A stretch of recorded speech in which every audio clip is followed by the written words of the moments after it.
The film begins with a spaceship's crash landing on a planet, this planet being the Earth in the old ages.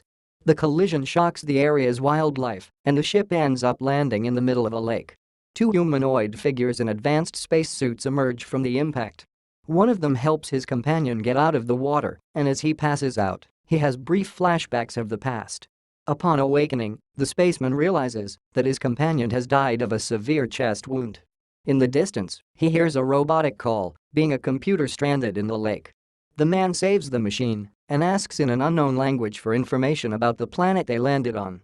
He also asks about the whereabouts of other ships, but the computer tells him that there are no records of nearby ships. After his disappointment, the man prepares for the computer to download and transfer to him a series of data about the planet, its civilization, species, languages, and culture, something difficult and painful for the man to assimilate. After that, he seems to gain a second breeze and practices his aim with a destructive gun that managed to survive the collision. At nightfall, he makes a grave for his fallen colleague. The Outlander's new mission is to survive the unknown area, a vast forest, using only his gun. In the search, he finds the lifeless body of a whale next to a destroyed and abandoned village with signs of an attack by something other than a human. Noticing that he is being observed, the Outlander flees, but is intercepted by a horse rider who knocks him unconscious and causes his weapon to get lost in the river. While passed out, the Outlander is taken hostage to a nearby Viking village that is surrounded by a wooden wall. In a great hall, young Freya and her father, King Hrothgar, have a sword fight. Freya tells her father that she will not marry her suitor Wulfric, a pretender to the king's throne. The battle concludes when Freya's father cuts her shoulder, so he decides to heal her. Wulfric shows up, but his pedantic attitude only makes Freya dislike him and leave. Hrothgar and Wulfric talk about how a nearby village was destroyed, and Wulfric tells him that on their inspection, they managed to capture a man, but he apparently doesn't belong to any known village. Their hostage, the spaceman, is displayed in front of the villagers, amazed and make be his clothing. Wulfric takes the man to a hut for questioning. He asks the Outlander his name, and he says his name is Kynan. Kynan lies to them, saying that he is from an island in the north and is actually there hunting dragons, but the men don't believe him and think it was him who attacked the nearby village. Kynan tries to escape, but the Vikings are too strong for him. After being held, Kynan tries to escape using a burning iron bar, but just before he succeeds, Freya appears to attend to him, as Wulfric requested. Hrothgar asks Wulfric about the Outlander at dusk, but Wulfric tells him that he refuses to cooperate. Hrothgar tells him that Gunnar, the chief of the destroyed village, must be sought out and explained that they were not the ones who attacked him. Wulfric hesitates about this, as he has a grudge against Gunnar for killing his father, the former king of the village, but Hrothgar explains that this was because his father was reckless and he does not want the same fate for him. Back to Freya and Kynan, she asks him if he was the one who attacked the village, but he denies it. Before proceeding, Kynan breaks free, attacks Freya and his guard, trouncing him. Kynan tries to flee in the middle of the night, and his plan would have worked, except for the alarms starting to sound and announcing an enemy attack. All the Vikings rush into action, thinking it's Gunnar taking revenge. They are surprised to see no one outside, only to realize that the enemy is already inside the village. An unknown enemy starts a killing and burning spree, a tentacled creature hiding in the stables. Kynan starts chasing the beast, but his guard starts chasing him. The guard is later killed by the mysterious monster, who carries him to the edge of the wooden wall. Kynan calls the creature Morwen, the real dragon he was looking for. Before going for it, the Vikings find Kynan, only to tie him to a rock. There, Kynan has flashbacks of Morwen attacking his world and him lamenting the loss of his people. The next day, a poor village boy offers some bread to Kynan, who accepts with suspicion. The village men try to find out who might have caused last night's invasion. They take Kynan to Hrothgar, asking him about the supposed dragon he is hunting. Kynan explains to them that the so-called Morwen also attacked his people and that it lures beings with lights and then murders them. He confesses that he brought the Morwen to the village, but just before Kynan is executed, Hrothgar intercedes for him, claiming that he doesn't quite believe his story. Kynan understands that they will hunt Morwen, so he asks Hrothgar to go with them. The Vikings give him a horse and Freya a punch for the earlier attack, and it is then that they leave the village to look for the beast. A smith named Boromir offers Kynan some mead, but Kynan spits it out. Hrothgar strikes up a conversation with Kynan, and he tells the king that if they don't stop Morwen, the village will have the same fate as his home. Wulfric announces several corpses in the area and proposes to form expedition groups, but Kynan does not consider this plan viable, considering it better to stay together. Still, Hrothgar prefers to go in pairs. While investigating, a severed horse's head falls from the heights to Hrothgar and Boromir. Another couple finds charred corpses outside a cave, and soon they find something dangerous. After hearing the screams of terror from the couple in the cave, they all congregate to go inside. They find a bear and start a fight, defeating it not without some resistance. During the struggling, Kynan delivers the final blow with his sword. Hrothgar decides to spare Kynan's life after defeating the bear, granting him his freedom. The village celebrates the victory over the bear with a feast. Amid the celebration, Kynan appears again, only this time in the people's own clothing. To his surprise, everyone welcomes him warmly, and he goes to eat with Hrothgar. At dinner, the boy who gave Kynan bread appears, and Kynan decides to return the favor by lending him the mighty sword that killed the bear, on the condition that he should tell him his name, to which the boy only replies Eric. Hrothgar explains to Kynan that Eric's parent died, and they are taking care of him. Wulfric decides to start a game called Shields and challenges Kynan. Several men make a square course using only their shields, and the competitors must climb on them and then grope their way forward. After a series of pirouettes, Kynan falls on Boromir, but Wulfric, far from mocking, helps him up, now trusting him more as the people cheer their new member. After leaving the Great Hall, Kynan meets Freya, who thanks him for helping her father on the expedition. Kynan explains to Freya that it was not the bear who killed her people, but the Merwin, and that it will return anytime. Suddenly, Gunnar's Viking group begins an enemy attack, bursting into the village. There is a clash of swords between the two sides, with Kynan and Freya killing a couple of enemies each. Hrothgar encounters Gunnar, who charges at him, knocking the king to the ground. Before killing him, Kynan appears to save Hrothgar, but just as Gunnar was pulling himself together to counterattack, his men tackle him and take him away, claiming they have lost and it is time for a retreat. Gunnar's group leaves, but not without Gunnar cursing Hrothgar, accusing him of being the murderer of his family and people. The village tries to recover after the attack, and Freya explains to Kynan who Gunnar is. Years ago, Wulfric's father wanted to gather all the villages to plan an attack on the Franks, but Gunnar did not show up, feeling this as a betrayal, so both villages have reason to hate each other. Gunnar's group plans on their subsequent attacks on Wulfric and his people. One of them breaks away from the group to pee, and he's attacked by the hiding Merwin in the lake. Gunnar's men begin to fall one by one, believing it to be a surprise attack by Wulfric. Gunnar is left alone in front of the beast, deciding to attack it without fear. In the village, some of Gunnar's men appear screaming and surrendering, wanting to go in so as not to die. However, Wulfric thinks it's a trap, so he prepares his archers to shoot. Among the men appears Gunnar, who survived the Merwin and now calls for help. The archers fire, killing some men except Gunnar. Kynan asks them to stop shooting, and after this, he opens the village's gates for the enemies to enter. Just as Wulfric is about to hit Gunnar, everyone sees a series of blue lights catching a man in the forest and then devouring him. The blue lights turn red, revealing the wild Merwin, who escapes into the woods. Now everyone knows of the creature's existence.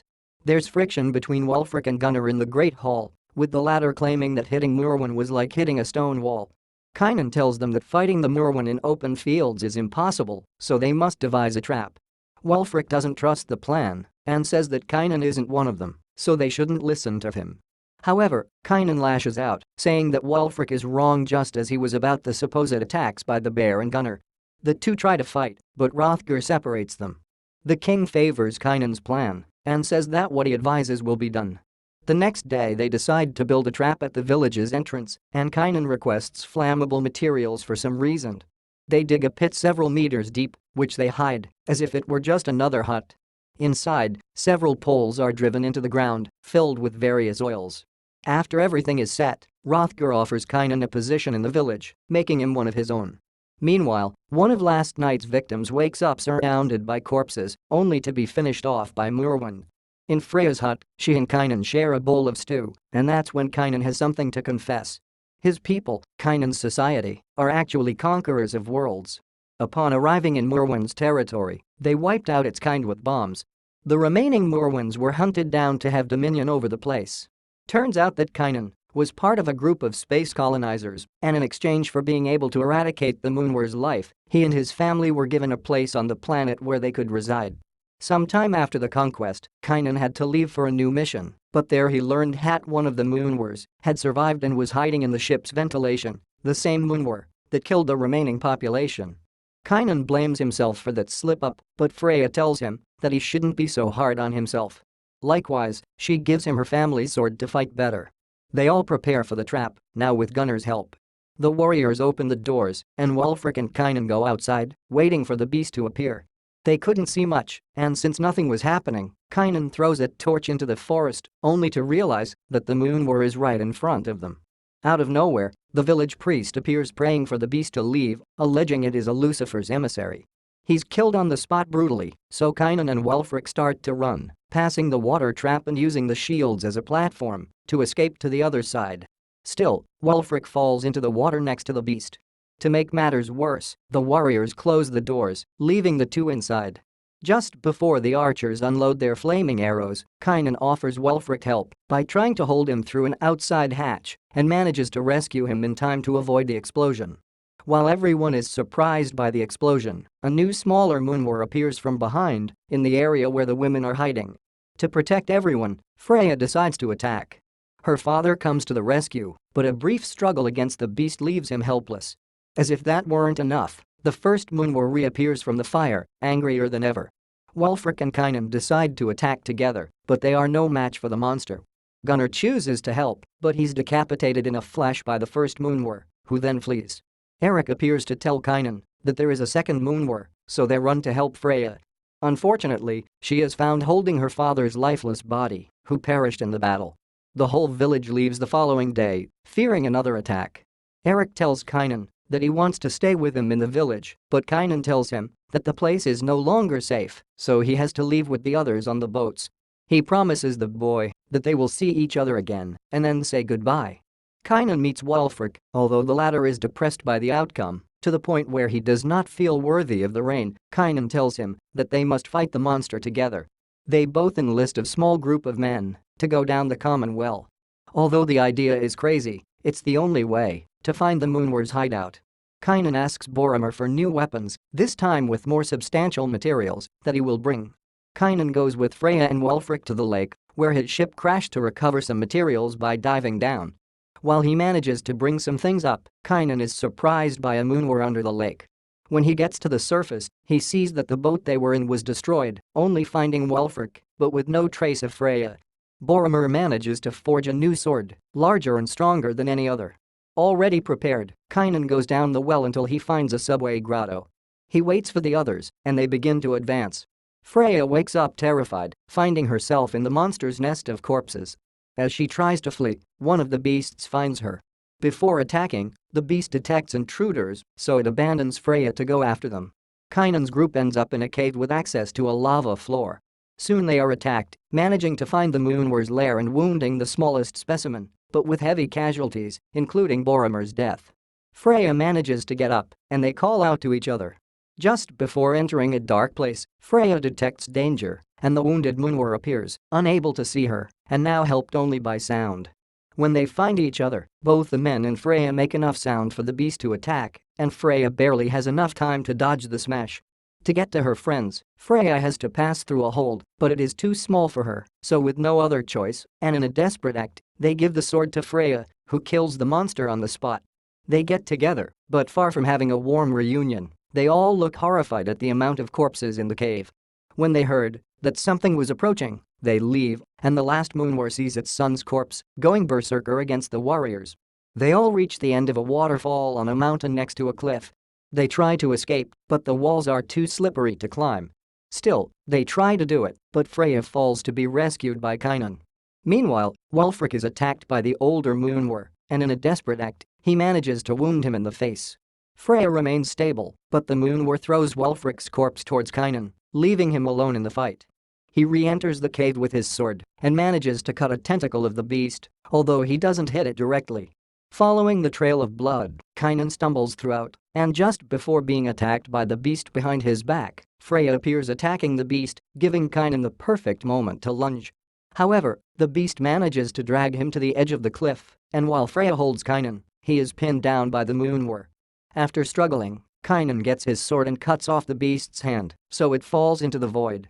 They both return to the dying Wulfric, who asks if the beast is finally dead. They confirm it. Wulfric offers Kynan the medallion that makes him king, regretting not having established a good friendship with him. Kynan corrects Wulfric, telling him that they are friends, and that's when he dies.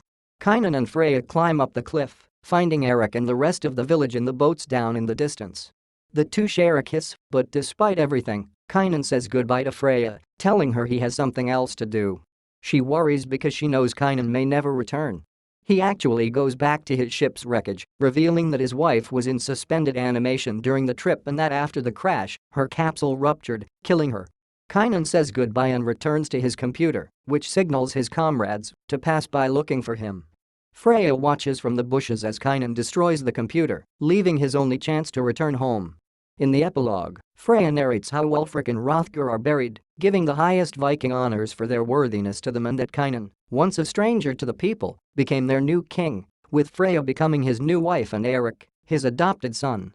Freya concludes with the sacrifice Kynan made of how he was sent by the gods, but at the time of his retreat, decided to stay with them